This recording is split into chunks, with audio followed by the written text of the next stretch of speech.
Borewell की, क्योंकि मध्य प्रदेश के सीहोर के मुंगावली गांव में 300 फीट गहरे बोरवेल में गिरी बच्ची सृष्टि जिंदगी की जंग हार गई। 3 साल की मासूम सृष्टि को करीब 52 घंटे बाद बोरवेल से बाहर निकाला गया। मंगलवार दोपहर करीब 1 बजे खेलते खेलते खेत में बने बोर में सृष्टि गिर जाती है। उस वक्त वो 29 फीट गहराई पर अटक गई थी, लेकिन बाद में वो करीब 150 फीट नीचे चली गई। मध्य प्रदेश में जनवरी से अब तक बच्चों के बोरवेल में गिरने के 5 से ज्यादा केस अब तक सामने आ चुके हैं। मतलब औसत हर महीने एक ऐसा मामला सामने आ रहा है। और आज चर्चा इसी मसले पर कि मौत के कुओं से आखिर कब तक इसी तरीके से मासूम बच्चों की मौत होती रहेगी। बच्चों के लिए क्या बोरवेल काल बनते जा रहे हैं और खुले बोरवेल पर आखिर अब तक लापरवाही क्यों सामने आ रही है, क्यों इस पर लगाम नहीं लगाई जा पा रही है, मासूमों के गिरने की आखिर जिम्मेदारी कौन लेगा, गाइडलाइन के पालन में आखिर क्यों कोताही बरती जा रही है, ऐसे बहुत सारे सवाल हैं। इन तमाम सवालों का जवाब तलाशेंगे। साथ में हमारे खास मेहमानों का एक बड़ा पैनल जुड़ रहा है, लेकिन सबसे पहले एक रिपोर्ट आपको दिखाते हैं।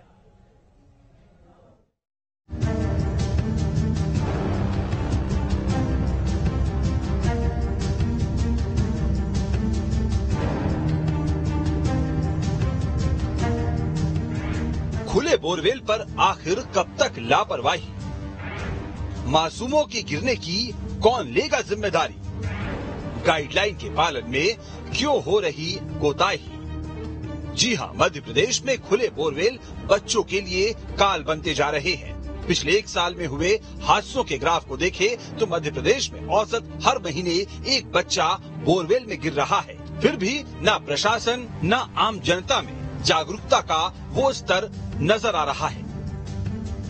सीहोर में सृष्टि के बोरवेल में गिरने की घटना ने एक बार फिर ये बहस छेड़ दी है कि आखिर बार बार ऐसी घटनाएं क्यों हो रही है। क्या बच्चों के लिए काल बनते जा रहे हैं बोरवेल?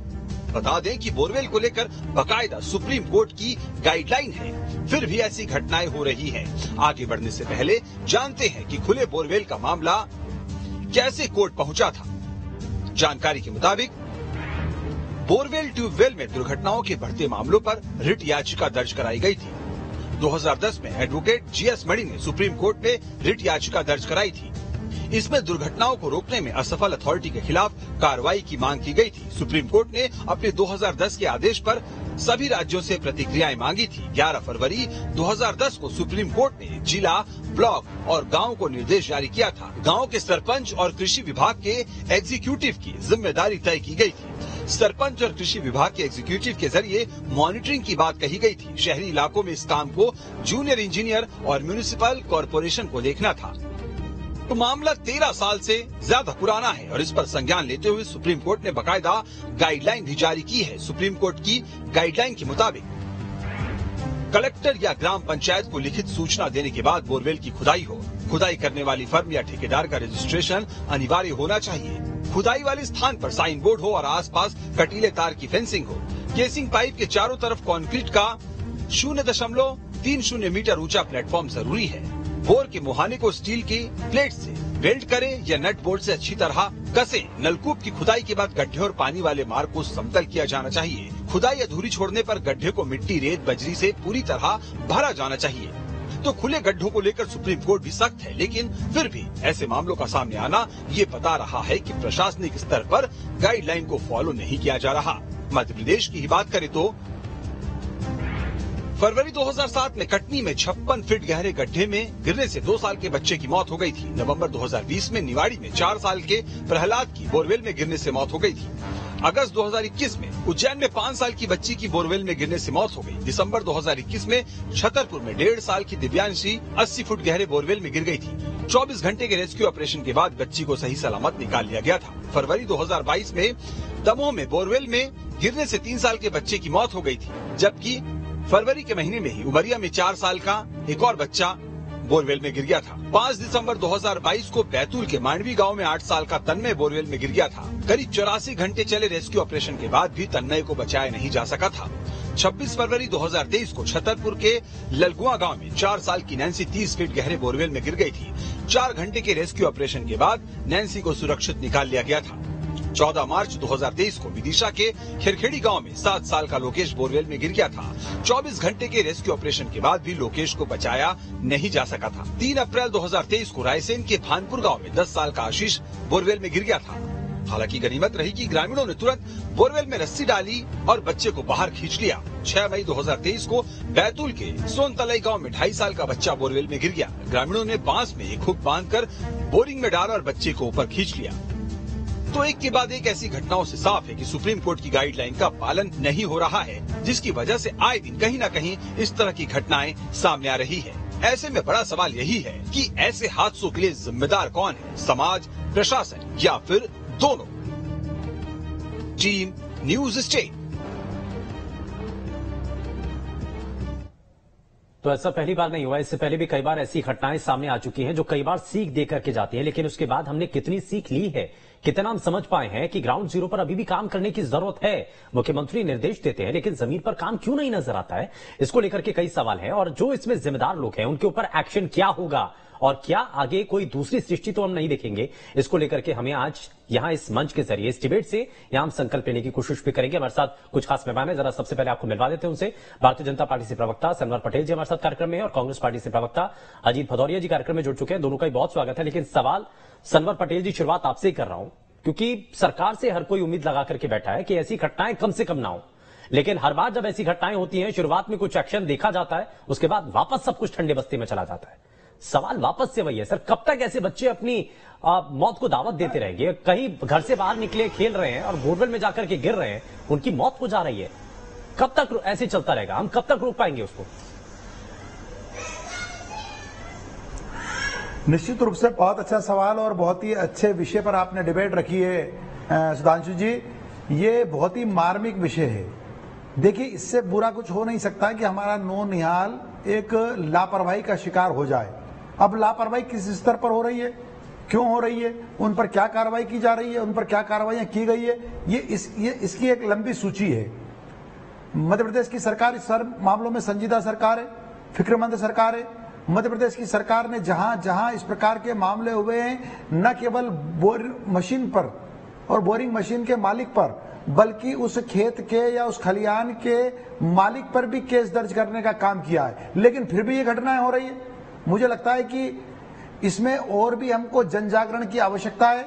किस प्रकार से हम सामाजिक जन जागरण करें, किस प्रकार से हमारे बेटे बेटियों की जान बचाएं, इस बात की और भी हमको चिंता करने की जरूरत है। मुझे लगता है दर्ज करने तक से ही अगर ये घटनाएं नहीं रुक पा रही हैं तो हमें आगे कुछ और कठोर कदम उठाने की जरूरत है। मुख्यमंत्री जब इस पर गंभीरता से नजर बनाते हैं, वो कहते हैं खुले तौर पर कि कहीं पर भी अगर खुले में बोर है तो उसको बंद करना चाहिए। आपको क्या लगता है, मुख्यमंत्री तो चाहते हैं, सरकार चाहती है, लेकिन ग्राउंड पर अगर काम नहीं हो रहा है तो कहां लैप्सेस है? प्रशासन क्या नहीं कर पा रहा है उस काम को? निश्चित रूप से देखिए, कहां कमी रह जाती है, किस प्रकार से ये बोरिंग, हम अधिकांशतः ये देखते हैं कि प्रशासन भी उसको पूरी ईमानदारी से काम करने का प्रयास करता है, लेकिन फिर भी खेत खलिहान में कहां कमी रह जाती है। और जनजागरण की भी मुझे लगता है कि इसमें सामाजिक जनजागरण की, सामाजिक चेतना की भी आवश्यकता है, कानून के इम्प्लीमेंट की भी आवश्यकता है कि कहां कमी रह गई। क्योंकि बोर तो है, इसको नहीं नकारा जा सकता है, वरना सृष्टि कैसे गिरती? अगर खुला बोर नहीं होता सृष्टि कैसे गिरती? तो मुझे लगता है कि अब भी तो समय ना, से भी ये देखना, अब भी समय है, अभी भी कई और बोर हैं। कहीं ऐसा ना हो कि दूसरी सृष्टि ऐसे ही किसी बोर के अंदर जाकर के शिकार बन जाए। तो हमें उन बोर को रोकने के लिए, उनको बंद करने के लिए कोई तो प्रभावी कदम उठाना होगा ना। बिल्कुल मैं सहमत हूं आपकी बात से, मैं इस बात को नहीं नकार रहा हूं, मैं बिल्कुल नहीं नकार रहा हूं आपके इस प्रश्न को कि हमको ये नहीं करना चाहिए। हम तो लगातार इस बात को, मध्य प्रदेश की सरकार ने, हमारे संजीदा मुख्यमंत्री जी ने इस बात का प्रयास किया और बहुत सख्ती से काम करने का प्रयास किया, लेकिन उसके बावजूद कहीं कमी रह रही है। तो कहां कमी रह जा रही है? ये जब कोई हमारा बेटे बेटी की जान पर बनाती है, तब हमको इस बात की मालूम पड़ती है कि ये कहीं और भी बोर रह गया है। तो ये, इसको सख्ती के साथ इन सब बातों को अमल करना और सर इसको रेक्टिफाई करना ये सरकार की जिम्मेदारी है। मुझे लगता है कि प्रशासनिक अधिकारी अगर सही तरीके से रिपोर्ट पेश नहीं कर रहे हैं तो एक्शन तो होना जरूरी है। जो इसमें जिम्मेदार हैं, जिनकी इसमें लापरवाही है, उनके ऊपर कार्रवाई होना बड़ा जरूरी है, तभी ये बोर आगे बंद किए जा सकेंगे। मैं जरा अजीत भदौरिया जी को जरा जल्दी से जोड़ लेता हूं। अजीत जी, ये बड़ी दुखद घटना सामने आई है सरकार की तरफ से। मुख्यमंत्री ने हालांकि इस पूरे रेस्क्यू ऑपरेशन में कहा था कि जो भी चीजें आपको चाहिए हो, आपको पूरी तरीके से सपोर्ट मिलेगा। बोरवेल को लेकर के भी उनकी तरफ से निर्देश दिए गए थे, लेकिन सरकार के कहने के बावजूद, मुख्यमंत्री के स्पष्टीकरण के बाद भी बोर खुले हुए हैं। आपको क्या लगता है, क्योंकि आप भी रहे हैं सरकार में, आपने भी समझा है, आपने भी देखा है, क्या इसमें आपको कहां कमी नजर आती है?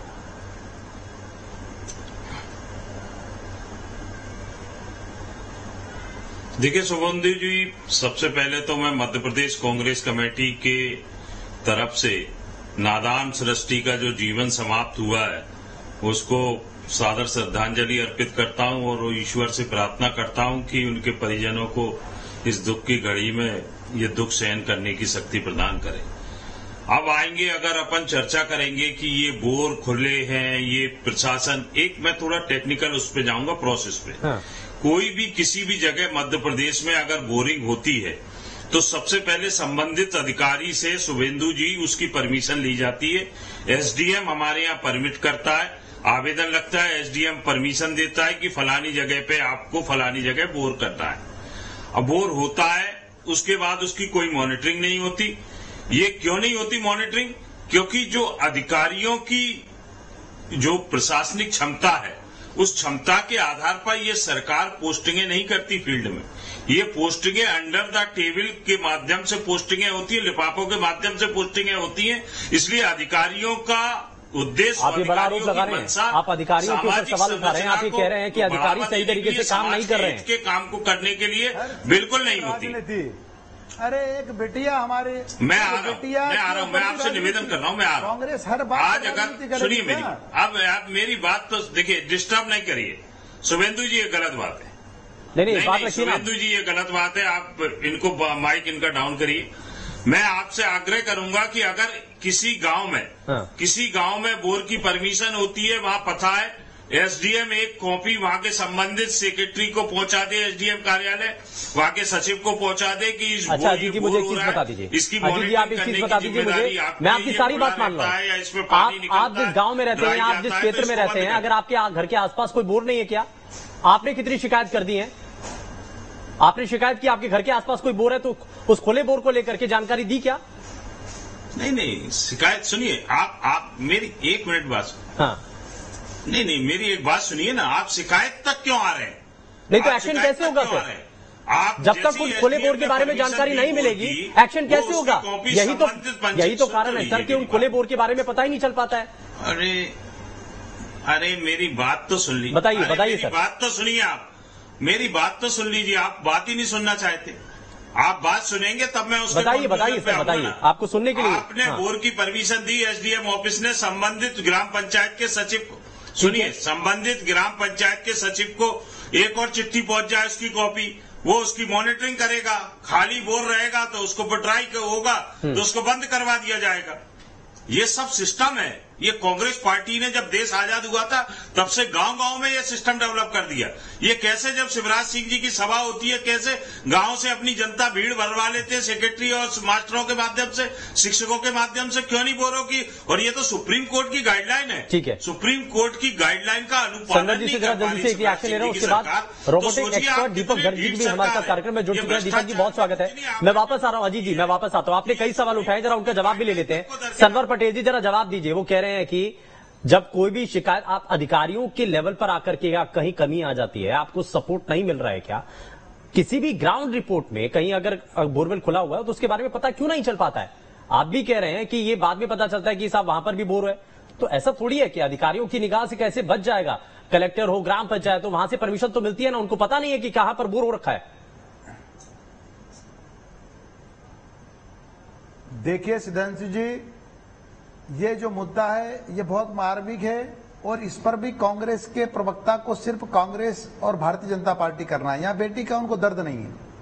मैं आपको बताना चाहता हूं कि इस प्रकार से जहां भी लापरवाही होती है, मध्य प्रदेश की सरकार उस पर कार्रवाई करने का काम करती है। किसी को भी बख्शा नहीं जाता है। अगर वहां जिनकी जिम्मेदारी थी और उन्होंने अपनी जिम्मेदारी का निर्वहन नहीं किया, पालन नहीं किया, तो उन पर कार्रवाई की गई है और आगे भी कार्रवाई की जाएगी। किसी को छोड़ा नहीं जाएगा इस मामले में भी। और आपने देखा है कि इसमें मुख्यमंत्री जी से लगाकर तो क्षेत्र की सांसद से लगाकर तो हर व्यक्ति, चाहे वो एनडीआरएफ की टीम हो, चाहे एसडीआरएफ की टीम हो, चाहे सर अगर लोगों में डर होता तो ये बोर खुले नहीं होते। ये बोर को बंद करने के लिए लोग अपने आप सहयोग करते। अगर आसपास आपने एक प्रोत्साहन के लिए ये भी कहा कि अगर बोर बंद करते हैं, किसी के खुले बोर की जानकारी होती है तो उसको प्रोत्साहन भी किया जाएगा, उसके बारे में भी सब कुछ ठंडे बस्ते में है। देखिए सुधांशु जी, मैं आपकी बात को नहीं नकार रहा हूं, आपके प्रश्न को मैं नकार नहीं रहा हूं, आपका प्रश्न बिल्कुल जायज है, आप और हम सबका प्रश्न है।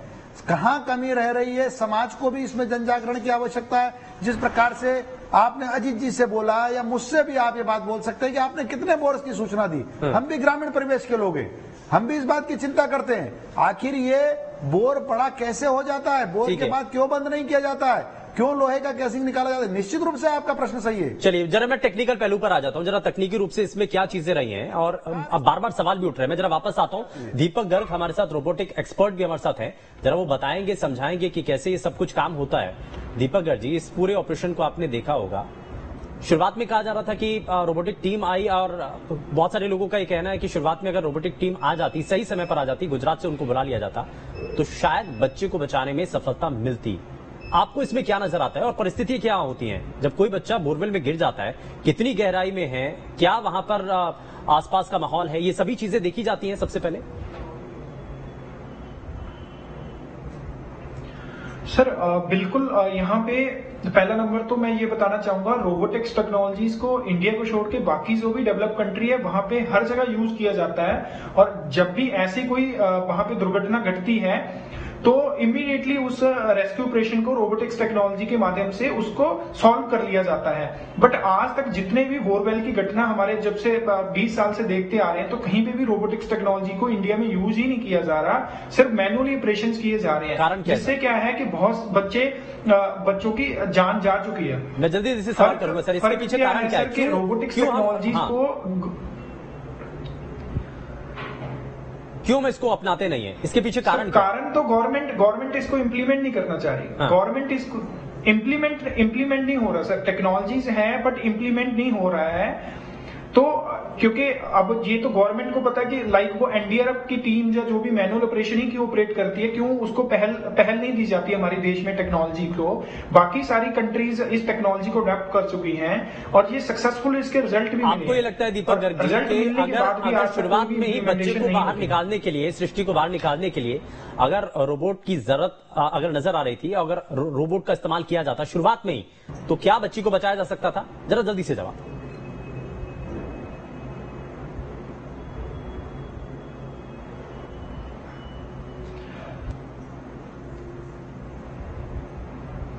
दीपक जी बताइए, सवाल आपसे ही है।